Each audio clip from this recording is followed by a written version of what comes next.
My name is James Wallman. I'm a cultural analyst and I'm a trend forecaster. I've written a book called Stuffocation, which is about how we have too much stuff and how it's time to move away from thinking that the best place to find happiness, identity, status and meaning is in material goods, and to move away from that and to realise that the best place to find happiness, identity, status and meaning is in experiences instead.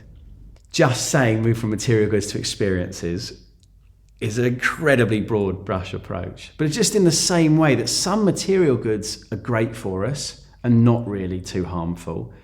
Something that's locally produced, for instance, by hand, by a real person that has some kind of meaning, that we have some kind of connection to, as opposed to a mass-produced good, which gives us comfort but no real pleasure, no kind of, no stimulation at all. It's the same with experiences. Some experiences are going to be far better than material goods for the environment, and some aren't.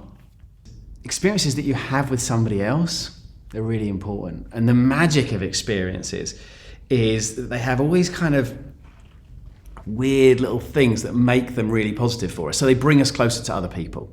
And they bring us closer to other people, even if we're doing them on our own. So if you go for, let's say you go hiking on your own, which is, a perfectly pleasant activity.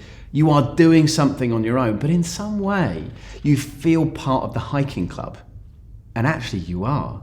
But also if you're hiking, you're likely to bump into other people and therefore talk to them as you go. Whereas with material goods, they tend to separate us. Handbags are an interesting example. If you have a certain brand of handbag and then someone else has the same one, but by a better brand, let's say one of you's got the Topshop one and one's got the Chanel one or Fendi one or something, having that same kind of handbag doesn't bring you closer. The distinction between a hedonic experience or a eudaimonic experience is really interesting. The distinction between whether we should aim for hedonic pleasure versus this kind of big, fancier, wider idea of eudaimonia is really interesting to me.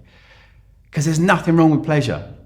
There's really nothing wrong with it. And I sometimes get the feeling there's this kind of slightly puritanical thing that comes through, that if you're doing something just for fun, there's something wrong with that. I think it should be buy no material things, no stuff, and spend your money on experiences instead, because that keeps money in the economy and going around the economy.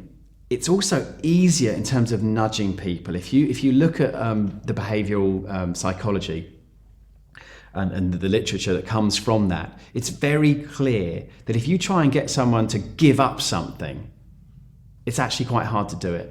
But if you get someone to substitute something, it's much, much easier. So we have to get people away from being materialistic. And if we just say to them, live a simple life, if we just say to them, buy nothing, it's just not very compelling or exciting. If we say be a minimalist, it's like the message is less. I don't know about you, but it's not very aspirational or exciting. But if we say to people, go do something, and yes, don't go do the thing that causes all these terrible, that's really bad for the planet. Do something that is good for you and your connections and society and the planet. That's possible, and that for me feels exciting.